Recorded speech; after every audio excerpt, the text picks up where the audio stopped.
तो paper point of view के हवाले से जो शॉर्ट क्वेश्चंस हैं, इंपॉर्टेंट शॉर्ट क्वेश्चंस हैं, आज उनको कवर करने की कोशिश करेंगे। Chapter number 2 10th class mathematics के। तो वो कह रहे हैं कि right the quadratic equation having roots. तो आपको इस तरह के शॉर्ट क्वेश्चंस आ सकते हैं कि वो पूछ ले कि क्वाड्रेटिक इक्वेशन बनाओ, अब मैं आपको रूट्स दे देता हूँ दो। तो इसके हवाले से आपने क्वाड्रेटिक इक्वेशन बनानी है। क्वाड्रेटिक इक्वेशन होती क्या है, अगर आप पहले उसको समझ लो तो वो होती है कि एक्स स्क्वायर की फॉर्म होती है ना, जिसमें वेरिएबल सबसे बड़ी जो वेरिएबल की पावर होती है वो 2 होती है। तो अगर आपने इसकी क्वाड्रेटिक इक्वेशन बनानी है तो आपने कुछ इस तरह से करके बनाना है, x square minus s x plus p is equal to 0। तो एस की जगह एस की वैल्यू, पी की जगह पी की वैल्यू हमने पुट करनी है। अब एस और पी कैसे हमने फाइंड आउट करनी है, वो इन रूट्स की मदद से फाइंड आउट करनी है। तो इन रूट्स की मदद से फाइंड आउट करके इसमें पुट करके हम रिक्वायर्ड क्वाड्रेटिक इक्वेशन बना देंगे जिनके रूट्स ये। तो सॉल्यूशन की तरफ चलते हैं। तो सॉल्यूशन सबसे पहले लिख लेते हैं कि हमारे पास रूट्स कौन से हैं। The roots are -1 and -7। तो हमने एक एस निकालना है और एक पी निकालना है। तो हम पहले लिख लें द quadratic equation is, वो क्या होती है, x square minus s x plus p is equal to 0। S निकालना है तो एस क्या होता है, सम। सम यानी दोनों रूट्स का सम लेना है। एक को अल्फा कह लो और एक को बीटा कह लो, यानी अल्फा प्लस बीटा। तो इन दोनों का सम लेना है। तो -1 का सम ले लेना है -7 से। तो एस की वैल्यू क्या आ जाएगी आपके पास, माइनस माइनस प्लस, माइनस का 8 आ जाएगी। इसी तरह पी का मतलब होता है, पी का मतलब होता है प्रोडक्ट। प्रोडक्ट का मतलब है इन दो रूट्स, यानी एक रूट को अल्फा कह लो, एक को बीटा कह लो, तो इन दोनों को आपस में जब मल्टीप्लाई करोगे तो प्रोडक्ट आ जाएगा। तो -1 को -7 के साथ मल्टीप्लाई कर लो, माइनस माइनस प्लस, तो प्रोडक्ट यानी पी की वैल्यू आपके पास क्या आ जाएगी, 7 आ जाएगी। और इसको इस पुट कर दो। So the required equation is, तो हमारे पास रिक्वायर्ड इक्वेशन क्या बन जाएगी, एक्स स्क्वायर पुट किया, एस की जगह उसकी वैल्यू -8, एक्स प्लस पी की जगह उसकी वैल्यू 7 इज इक्वल टू 0। तो माइनस माइनस प्लस, तो x square plus 8x plus 7 is equal to 0। हमारे पास रिक्वायर्ड क्वाड्रेटिक इक्वेशन आ जाए। रिलेटेड जो क्वेश्चंस है ना, जो इंपॉर्टेंट क्वेश्चंस है पेपर पॉइंट ऑफ व्यू के हवाले से, तो वो मैंने लिख ली है, तो उन सबको देख लेते हैं, सॉल्व कर लेते हैं, ठीक है। तो वो बस समझने की हद तक ही है, क्या पता क्वेश्चन चेंज हो जाए, लेकिन ज्यादातर उम्मीद ये है कि एज इट इज इस तरह के क्वेश्चंस आएंगे आपको। तो अगला हमारे पास जो है रूट है वो 0 और -3 है। तो सोल्यूशन लिखोगे सबसे पहले इसका। तो सोल्यूशन, और सोल्यूशन लिख के रूट्स को लिख दोगे, द रूट्स आर। आपके पास रूट्स कौन कौन से हैं, 0 और -3। तो आपने यहाँ पे पहले सम निकालना है और फिर प्रोडक्ट निकालना है। तो यहाँ पे सम निकालो, sum is equal to alpha plus beta. Alpha क्या है 0 और प्लस बीटा क्या है -3, प्लस माइनस माइनस -3, सम आ जाएगा। इसके बाद आपने प्रोडक्ट निकालना है। तो प्रोडक्ट की वैल्यू आपके पास क्या आएगी, अल्फा बीटा, इन दोनों को आपस में मल्टीप्लाई करोगे। अल्फा क्या है 0 और बीटा क्या है -3, प्लस माइनस माइनस, लेकिन मसला ये है कि 0 है तो 0 को किसी भी वैल्यू से मल्टीप्लाई करो वो तो 0 हो जाता है। तो पी की वैल्यू क्या आ गई, 0। तो द क्वाड्रेटिक इक्वेशन यहाँ पे लिख लो, द क्वाड्रेटिक इक्वेशन इज, तो आपके पास क्वाड्रेटिक इक्वेशन क्या है, एक्स के minus s x plus p is equal to 0, ठीक है। तो यहाँ पे एक्स के एज इट इज आ गया, माइनस एस की जगह क्या वैल्यू पुट की -3, और साथ में एक्स प्लस पी क्या है 0, वो पुट कर दिया। तो x square minus minus plus 3x is equal to 0। आपके पास रिक्वायर्ड क्वाड्रेटिक इक्वेशन आ जाएगी। क्वेश्चन है 3 + (√2) और 3 - (√2). इंपॉर्टेंट शॉर्ट क्वेश्चन है, क्योंकि (√2) फॉर्म में बच्चे यहाँ पे कंफ्यूज हो जाते हैं। तो कंफ्यूज होने की कोई जरूरत नहीं है, इसको भी जल्दी से देख लेते हैं और बिल्कुल आप एज इट इज पेपर में सॉल्व करके पूरे मार्क्स गेन कर सकते हो। ठीक है, बिल्कुल डरने की जरूरत नहीं है। पहले इसको देख लेते हैं, सोल्यूशन लिख लेते हैं। तो यहाँ पे लिख लो दी रूट्स आर। तो आपके पास रूट्स क्या क्या है? तो एक आपके पास रूट्स है 3 प्लस अंडर रूट 2 और एक आपके पास रूट है 3 माइनस अंडर रूट 2। ओके, और आपने सबसे पहले इसका सम निकालना है। सम का मतलब s इज इक्वल टू, इन दोनों को प्लस कर लेना है, यानी अल्फा प्लस बीटा। अल्फा क्या है 3 प्लस अंडर रूट 2 और प्लस बीटा क्या है, क्योंकि बीटा प्लस का है इसकी साइन की वैल्यू सेम नहीं होनी, तो एज इट इज मैं लिख रहा हूँ 3 माइनस अंडर रूट 2। अलबत्ता अगर यहाँ पे माइनस होता फिर मैं ब्रैकेट लगा देता, क्योंकि वो प्लस माइनस की वजह से वैल्यू चेंज होनी थी, वो साइन चेंज होनी थी। तो ये प्लस का अंडर रूट 2 और माइनस का अंडर रूट 2 आपस में कैंसिल हो गया, तो एस की वैल्यू कितनी आएगी? 3 और 3 6 आ गया आपके पास। इसी तरह अगर प्रोडक्ट की बात की जाए तो प्रोडक्ट क्या होता है? अल्फा बीटा, यानी एफ पी होता है हमारे पास। तो 3 प्लस अंडर रूट 2 और 3 माइनस अंडर रूट 2, तो ए प्लस बी ए माइनस बी, तो क्या होता है? ए का स्केयर माइनस बी का स्केयर, यही होता है ना, ए प्लस बी माइनस बी का स्केयर माइनस बी का स्केयर। ये कट गया 2 से, तो 3 का स्केयर आ गया 9 माइनस 2, तो 9 माइनस 2 कितना आ गया? e इज इक्वल टू 7 आ गया। तो आपके पास जो क्वाड्रेटिक इक्वेशन है तो लिख लो द क्वाड्रेटिक इक्वेशन इज, वो क्या है? एक्स के minus s x plus p is equal to 0। X के as it is minus s की वैल्यू 6x प्लस पी की वैल्यू 7 इज इक्वल टू 0। अच्छा, यहाँ पे आपने कंफ्यूज नहीं होना कि अगर ये माइनस है तो एस के साथ जो माइनस तो है वो तो आएगा, ये जो साइन है ये इसके साथ है, ये आएगा ही आएगा। ये एस की वैल्यू है, वो लिख के साइन चेंज कर सकते हैं। ठीक है, जो यहाँ पे भी है कि एस के साथ -8 है, तो -8 एस -8 चलता है, उसके साथ साइन माइनस के है, लेकिन जो उसकी वैल्यू है उसका आंसर -8 है, तो माइनस में इस माइनस से मल्टीप्लाई होकर प्लस होना ही होना है। तो वो कंफ्यूज नहीं होना कि ये एक बार साइन माइनस का आ गया, दोबारा लिखने की जरूरत है कि नहीं, तो ऑब्वियसली वो लिखना है। क्वेश्चंस को करते आ रहे हैं, जो ये रूट्स वाले क्वेश्चन है इंपॉर्टेंट, जो शॉर्ट क्वेश्चन है पेपर पॉइंट ऑफ व्यू से, तो इनको लास्ट 2 क्वेश्चंस को भी देख लेते हैं। तो ज्यादा चांसेस हैं ये भी रिपीट हो सकते हैं, आ सकते हैं आपके पेपर्स में, तो इसको देख लेते हैं। तो सोल्यूशन देख लेंगे सबसे पहले इसका। तो लिख लो the roots are, given roots भी लिख सकते हो तो रूट्स भी लिख सकते हो, जैसा भी आपका होना सकता है। अब यहाँ पे आपने सबसे पहले क्या निकालना है? सम निकालना है। तो sum is equal to alpha plus beta, ऐसा साथ में लिखना है, हम लिख लो, नहीं तो अगली बार भी लिखना है वो भी ठीक है। तो इन दोनों को प्लस कर लो, -2 प्लस 3, तो -2 में 3 प्लस किया, प्लस माइनस माइनस, बड़ी वाली का साइन प्लस का है, तो प्लस का वन आ जाएगा एस की वैल्यू। ओके, अब प्रोडक्ट क्या होता है? अल्फा बीटा, तो अल्फा बीटा यानी पी। ठीक है, अब -2 ये आ जाएगा और मल्टीप्लाई 3 के साथ, तो plus minus minus plus minus minus और 6 आ जाएगा, 2 3 6 आ जाएगा, तो प्रोडक्ट पी की वैल्यू आ गई। तो द क्वाड्रेटिक इक्वेशन क्या है? क्वाड्रेटिक इक्वेशन इज, आपके पास क्वाड्रेटिक इक्वेशन क्या है? एक्स के माइनस, ये जनरल जो क्वाड्रेटिक इक्वेशन होती है, minus p x plus s, sorry s x plus p is equal to 0। तो यहाँ पे ऐसा नहीं, यहाँ पे पी आना है।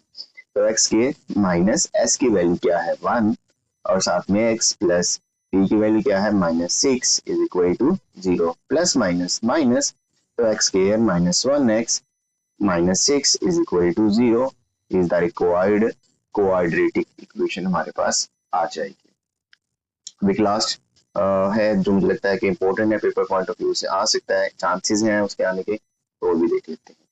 तो यहाँ पे हमारे पास है दी रूट्स आर,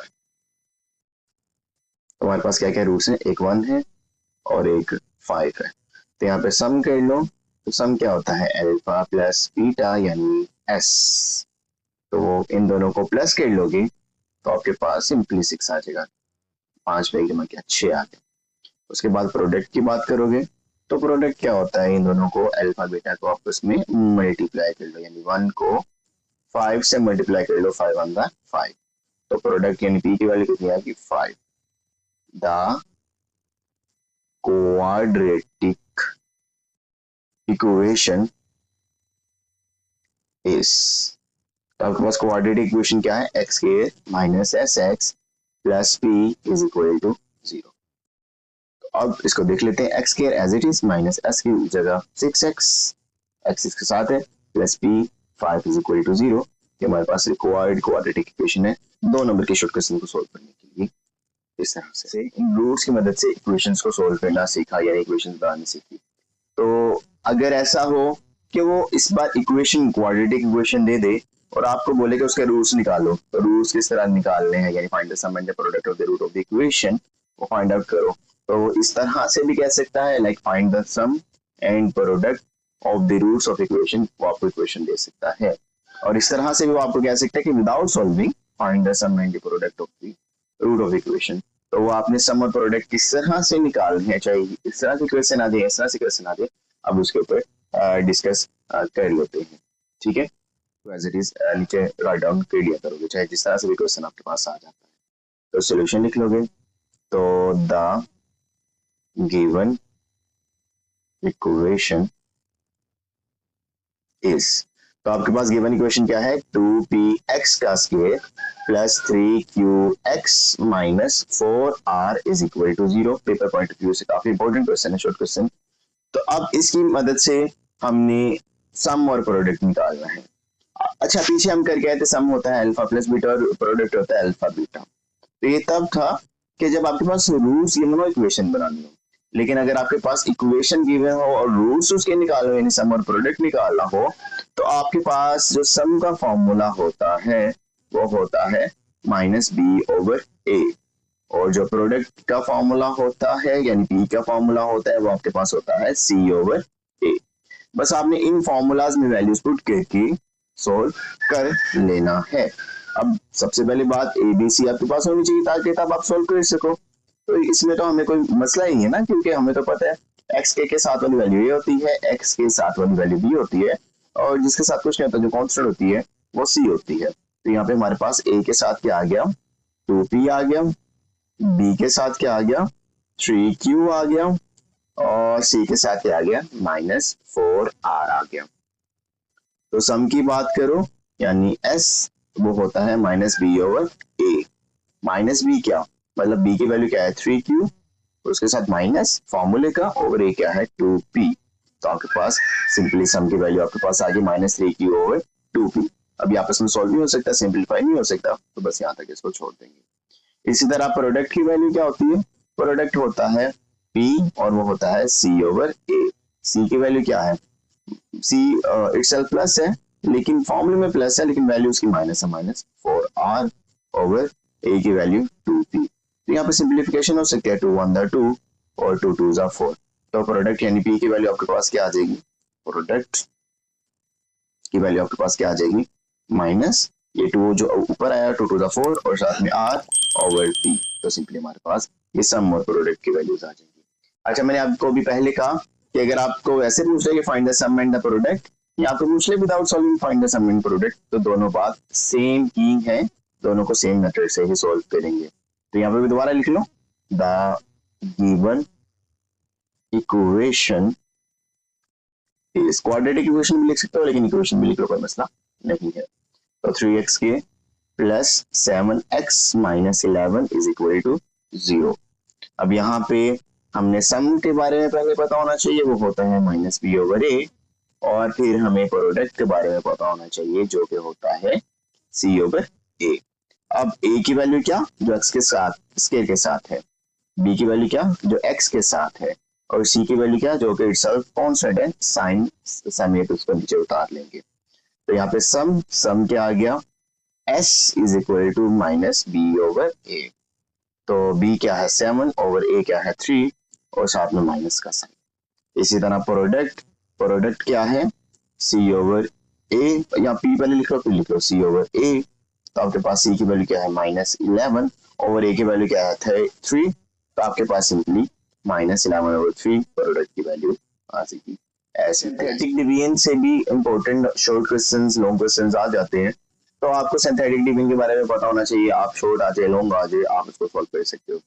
तो कभी वो पूछ लेगा कि आपने क्वेश्चन का रिमाइंडर निकालना है इसकी मदद से, कभी आपको वो कहेगा कि आपने ना फैक्टर चेक कर लेना है कि जो गिवन आपको उसने एक दिया होगा वैल्यू कोई भी, उसको चेक कर लेना है कि क्या वो उसका फैक्टर है जो हमारे पास पॉलिनोमियल है कि नहीं। तो सबसे पहले हम सिंथेटिक डिविजन की मदद से क्वेश्चन का रिमाइंडर निकालना सीखते हैं, यानी डिवाइड करना है। तो डिवाइड सिंपली भी हमने डिवाइड करना सीखा हुआ है पिछली क्लासेस में, लेकिन अब वो कह रहे हैं सिंथेटिक डिविजन की मदद से डिवाइड करना है। तो सिंथेटिक डिविजन की मदद से डिवाइड कैसे करते हैं वो हम देख लेते हैं। तो सबसे पहले सोल्यूशन लिख लेते हैं और सोल्यूशन लिख के इसको सॉल्व करते हैं। तो सबसे पहले एज इट इज इनको राइट डाउन कर लेंगे। हमारे पास आ जाएगा एक्स की क्यूब प्लस एक्स का square minus 3x plus 2 divided by x minus 2। अब सिंथेटिक डिवीजन करना है तो सबसे पहले जिसके साथ डिवाइड कर रहे होंगे ना उसको जीरो पे कोई लेट कर लिया करना। तो लेट कर लिया x minus 2 is equal to 0 और यहाँ से x की वैल्यू निकाल लिया करेंगे। तो x की वैल्यू क्या आ जाएगी, यहाँ पे माइनस है, यहाँ पे 2 आके प्लस हो जाएगा, तो x की वैल्यू 2 आ। यहाँ तक बस कर लिया। अब आगे हमने सिंथेटिक डिवीजन बनानी है। तो सिंथेटिक डिवीजन बनाने का तरीका क्या, एक लंबी सी लाइन लगा के इसमें वैल्यूज लिखनी है। तो वैल्यूज आपने कोशिश करनी है ऊपर करके लिखो, 2 इधर लिख दो एज इट इज, और ये जब ये वैल्यूज है ना इसके साथ जो हमारे पास कोएफिशिएंट है ना वो कोएफिशिएंट ऊपर करके लिखेंगे और फिर हम इसके सिंथेटिक डिवीजन कर लेंगे। तो सबसे पहले आपने देख लेनी है सबसे बड़ी पावर क्या है, उससे वैल्यू को स्टार्ट करना है। तो सबसे बड़ी पावर क्या है, x की पावर 3, x की पावर 3 का कोएफिशिएंट क्या है 1 आ गया। x की पावर 3 के बाद x की पावर 2 होनी चाहिए। अगर x की पावर 2 है तो ठीक है, अगर x की पावर 2 नहीं है तो उसकी जगह 0 लिखना पड़ेगा। तो हमारे पास x की पावर 3 के बाद x की पावर 2 है, बिल्कुल है। अब इसका कोएफिशिएंट क्या है 1, वो लिख लिया। x की पावर 2 के बाद x की पावर 1 यानी x होना चाहिए, अगर वो है तो ठीक है, नहीं तो उसकी जगह 0 लिख लेना है। तो वो है, उसका कोएफिशिएंट क्या है 3 और साथ में माइनस, तो माइनस 3 आ गया। और उसके बाद x की बाद उसका कोएफिशिएंट मतलब ये x की पावर 0 देगा यानी x पावर 1 था, उसके बाद x की पावर 0 यानी कांस्टेंट रह जाएगा। तो अगर कांस्टेंट है तो ठीक है, नहीं तो बस यहाँ तक भी छोड़ सकता है, लेकिन ऑब्वियसली हमेशा कांस्टेंट होगा तो कांस्टेंट लिखा करना है। तो यहाँ पे आ गया 2, ठीक है, एंडिंग तक लेके जाना उस चीज को। तो ऑब्वियसली कांस्टेंट में हमें कोई वो मसला नहीं होगा, कांस्टेंट हमेशा उसने दिया होगा, बस नॉर्मली वैल्यूज हो सकता है कि वो ना दिया करे, उसकी जगह में 0 लगाना पड़ेगा। अच्छा, अब सिंथेटिक डिवीजन होता क्या है, अब हम मेथड देखने लगे हैं। ये जो 1 है ना, 1 को एज इट इज नीचे ना उतार लिया करेंगे। तो 1 को नीचे जब उतार लिया करेंगे तो 1 एज इट इज आ जाएगा। अब मल्टीप्लीकेशन 2 1 दा 2 और इधर एडिशन, ऊपर एडिशन नीचे मल्टीप्लीकेशन। 2 में 1 प्लस किया 3 आ गया, अब ये नीचे आ गया 2 3 जा 6, ऊपर एडिशन सब्ट्रैक्शन हुआ करेगी। जैसे मैंने पहले कहा दोनों को प्लस माइनस किया करोगे, जो ऊपर वाली वैल्यूज होंगी और जो नीचे होगा उनको मल्टीप्लाई किया करोगे।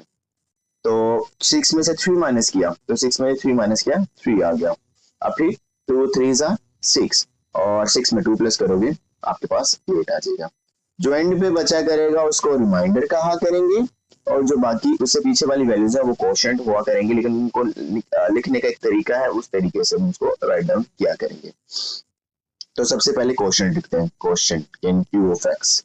तो क्यू ऑफ एक्स का मतलब है उसको हम क्यू ऑफ एक्स के साथ लिख सकते हैं क्योंकि एक्स के साथ ही हमारे पास गिवन जो पॉलिनोमियल है। तो उसको देख लेते हैं। तो इसको लिखने का तरीका, सबसे पहले आपने 1 लिखना है और फिर थोड़ी सी स्पेस छोड़ के 3 लिखना है, फिर उसके साथ जो साइन है और फिर थोड़ी सी स्पेस छोड़ के दोबारा से वो जो तीसरी वाली है वो लिख लेनी है। अच्छा, आपने यहाँ से स्टार्ट करना है। ये कांस्टेंट आ गया, कांस्टेंट के पीछे आता है, मतलब कांस्टेंट के पीछे क्या आता है, x आता है, और x के पीछे क्या आता है, x का स्क्वायर आता है। जैसे यहाँ पे क्या है ना, कांस्टेंट, कांस्टेंट के पीछे x, उसके पीछे x का स्क्वायर। अगर आपने ऐसे नहीं लिखना, ऐसे याद नहीं हो रहा आपको तो कोई मसला नहीं है, बस आपने याद रख लेना कि जो पावर है ना इससे हमेशा छोटी पावर आया करेगी हमेशा, यानी x पावर 3 है ना किसी हमारे पास क्वेश्चन में, तो जो उसका क्वेश्चन हुआ करेगा ना वो x स्क्वायर x और कांस्टेंट के फॉर्म में आया करेगा। अगर x की पावर 4 होती फिर x की पावर 3 2 और 1 और फिर कांस्टेंट आना था। इस तरह से याद करना, इस तरह से याद कर लो। नहीं तो अगर मैंने जिस तरह बताया आपको कि सबसे पहले कांस्टेंट, कांस्टेंट के बाद x आता है, फिर उसके बाद x का स्क्वायर आता है, अगर आपने इस तरह याद करना इस तरह भी याद कर सकते हो। अब बात होगी हमारी कि ये तो क्वेश्चन आ गया, अब रिमाइंडर। तो एंड पे जो वैल्यू बचेगी उसको आर ऑफ एक्स या रिमाइंडर कहा करेंगे, वो हमारे पास जो भी आया करेगा वो लिख देंगे। तो अब एक और इस तरह का क्वेश्चन है, उसको भी देख लेते हैं, इसका सोल्यूशन बना लेते हैं, इसको सिंपलीफाई कर लेते हैं यूजिंग सिंथेटिक डिवीजन।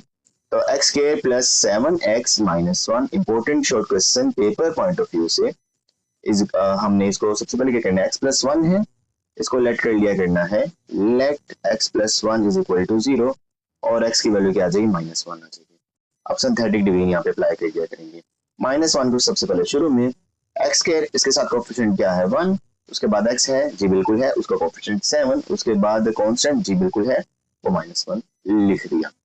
अब पहली वैल्यू एज इट इज नीचे राइट डाउन कर दिया करेंगे, 1 आ गया, प्लस माइनस माइनस 1 1 जा 1, माइनस का 1 आ गया, 7 में से 1 माइनस किया 6 आ गया, plus minus minus 6 on the 6 आ गया, माइनस माइनस प्लस माइनस का 7 आ गया।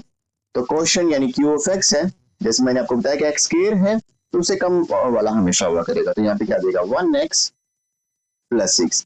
अगर आपने ऐसे नहीं याद रहा तो आप क्या कर सकते हो, पहले कांस्टेंट लिख लो, फिर प्लस और कांस्टेंट के पीछे x होता है यानी तो वो आपने x लिख लिया, उसके बाद रिमाइंडर r ऑफ x, तो आपके पास क्या आ गया माइनस का 7। तो ये as simple as that important short question है, पेपर पॉइंट ऑफ व्यू से इसको अच्छी तरह देख लेना। अच्छा, पेपर पॉइंट ऑफ व्यू से एक इंपॉर्टेंट शॉर्ट क्वेश्चन इस तरह के भी आ सकते हैं कि वो कहेगा कि फैक्टर चेक करो कि हमारे पास कोई भी वैल्यू उसने दी होगी, मतलब x minus 2, x minus 3, x minus 4, x plus 1 कुछ भी उसने दिया होगा, वो कहेगा कि चेक करो क्योंकि वो जो हमारे पास गिवन हमारे पास पॉलिनोमियल है उसका वो फैक्टर है कि नहीं है।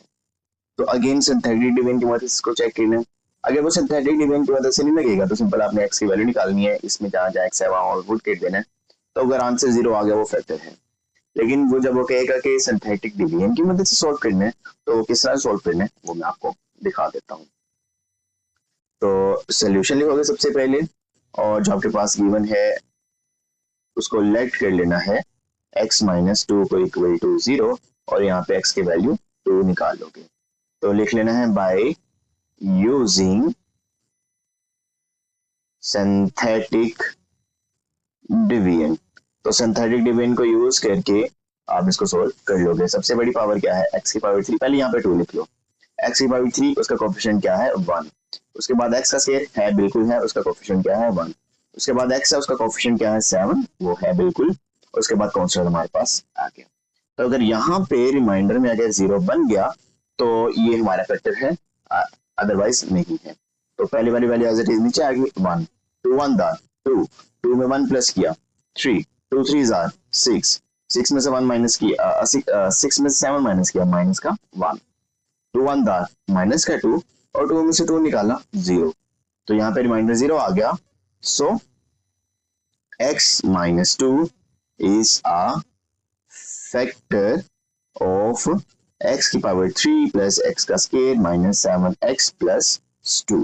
ठीक है, तो बस हमें ये प्रूव करना था कि क्या इसका फैक्टर है कि नहीं है यूजिंग सिंथेटिक डिवीजन। तो आपने सिंपल उसको सिंथेटिक डिवीजन लगा के अगर उसका रिमाइंडर 0 आ जाता है तो आप प्रूफ कर दोगे कि ये गिवन जो हमारे पास पॉलिनोमियल है उसका क्या है फैक्टर है।